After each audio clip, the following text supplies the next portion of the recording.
Oh.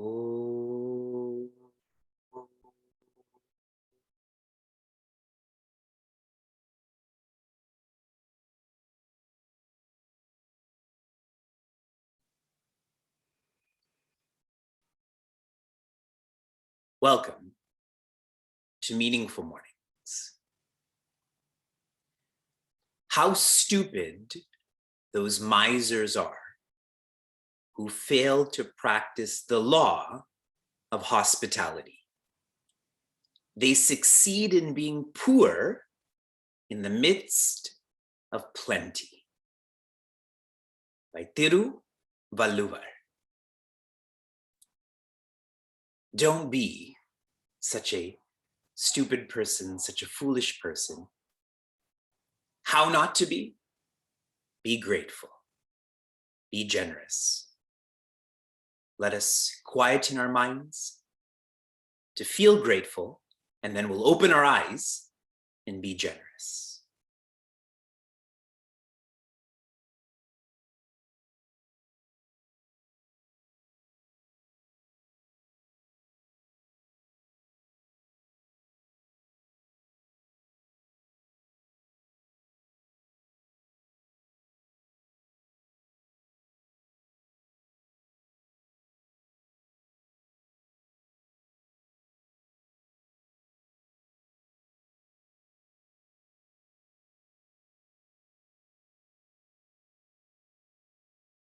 Shanti. In chapter 2, verse 7, an emphasis on being a disciple is shared. One of the qualities of a disciple is one who is balanced. A disciple is balanced because the purpose of their life is the maximum. Maximum happiness, maximum people, maximum time, maximum ways. Technical words like Shreya or Nishreyasa are used to demonstrate, to communicate maximum. If one is tuned into the maximum, then that which is minimum doesn't annoy one, doesn't shake one. One of the qualities needed to be a seeker is titiksha, which means endurance. Only when one is balanced can one live for the maximum. Otherwise, one is always pushed around. In chapter 2, verse 8, Prince Arjuna has made the purpose of this, from his perspective, war, pleasure, possession, and position. This is what he believes is the purpose of the war. And by fighting, he's not going to get pleasure, possession, position. So why fight? This means is not going to lead to this ends. What Sri Krishna silently is teaching, and will soon teach with words, the purpose is peace. Not just of this war, but your entire life. In which case, this is not a war, this is dharma. This is not a conflict. This is a college for you to learn from. This is a means to the ends. Everyone is clear about that? It is in this verse and what I just shared with you that really helps us to shift our identification from Prince Arjuna being right to Sri Krishna being right. The purpose is quite different between the student and the teacher in this dialogue. We continue, chapter 2, verse 9. We're back to Sanjaya. We've heard lots from Prince Arjuna, some from Sri Krishna. Sanjaya uvacha. Evam uktva Hrishikesham Gurakeshah parantapaha ayotsya iti govindam uktva tushnim bhabhuvaha. Who's Sanjaya describing to? Dhritarashtra. He physically can't see. He mentally cannot see either. Evam uktva. Evam is thus. Another conclusion. Uktva, what Prince Arjuna just shared. The verses in chapter 2. This is important to note because at the end of chapter 1, that is verse 47, the same description was shared by Sanjaya. He said, Evam uktva. That Prince Arjuna stated all of this. And Sri Krishna came back in the beginning of chapter 2. Now Arjuna stated more. In chapter 1, verse 47, Prince Arjuna went through Upavishat, which means he sat down. Visrija, he let go of his bow and arrows. Samvigna, and he felt overwhelmed. It was as if that was his conclusion, but then he shared some more right now. The beauty of this psychology, and I'll make this gross and physical. If you have something rough in your system, it is only when you finally let that out, let's say you vomit it out, etc., then you feel more relaxed physically, yes? So Prince Arjuna hadn't let out all of that negativity or confusion in him. Now he has.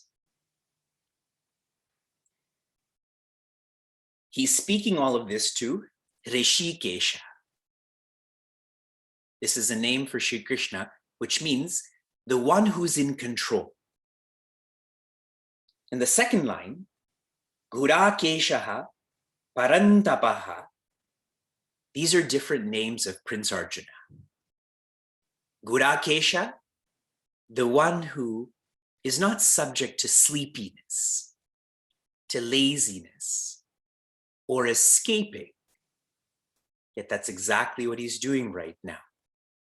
Parantapa, the one who can burn enemies, as in defeat enemies. But that's not what he's doing, neither externally nor internally. And this is the power of Rishi Vyasa's writing. Rishikesha, the one who's in control, Sri Krishna is exhibiting that, isn't it? If anyone's going to get hurt first, it's going to be Sri Krishna. He's in front of Prince Arjuna. But he's in control. He's living up to his nature, whereas Prince Arjuna is not. He's not being Gurakesha. He's not being Parantapa. It's just a label. And bringing that to our lives, even if we take our biological names, are we living up to our names? Leave alone living up to our nature, which is joyous and infinite. So he said to Sri Krishna, everything we just studied, and now he says again, these are some more words, na yotsya, I will not fight. This is what Prince Arjuna says to Govinda, I will not fight. Making this more relative, if we go through the 3 F's, it is fight, flight, or freeze. He's not going to fight. That's clear. What Sri Krishna has prevented him from doing is flight. And this shows how much Sri Krishna cares. At least with freeze, he can be guided. Yes? If Prince Arjuna escaped, then Sri Krishna could do nothing for him. Giving you 2 worldly examples, I always share with parents particularly. Be a friend to your child. That way, even if they do something that is wrong, they will come to you for guidance. But if you're always a parent to them, if they do something wrong, and they are going to, they're not going to come to you, which means you won't be able to guide them. Yes? Shared in a more severe way, if you watch a movie where someone is about to engage in self-harm, they send in a professional. Don't do it. Just wait. And then they try to guide them to looking after themselves. So Prince Arjuna, I'm not going to fight. Sri Krishna has stopped him from fighting. Now he's just frozen. And that's better than flight in this context. Uktva tushnim bhabhuvaha. And having said this, what did Prince Arjuna do? Babhuva, he became tushnim. He became silent. He has nothing more to offer physically, mentally, intellectually, nothing through actions and words and thoughts. He's on the ground now. And though your books may not show that he's in a chariot, really, he's on the ground. He can't offer any more. And what this reminds me of, I was interacting with a family who had lost a child, their only child. And they were speaking to Swami Tejomayananda, Puja Guruji. And actually they were most sad. What Guruji advised to them was, you're on the ground. You have to use that same ground to lift yourself up. So for Prince Arjuna, the same. He's at the bottom. There's nowhere to go but up. So this silence is indicative of now all he can do is listen.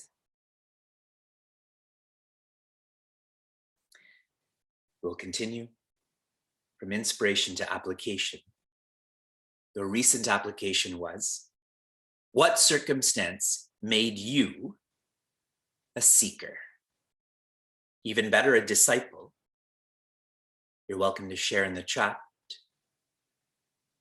Sharing my observations.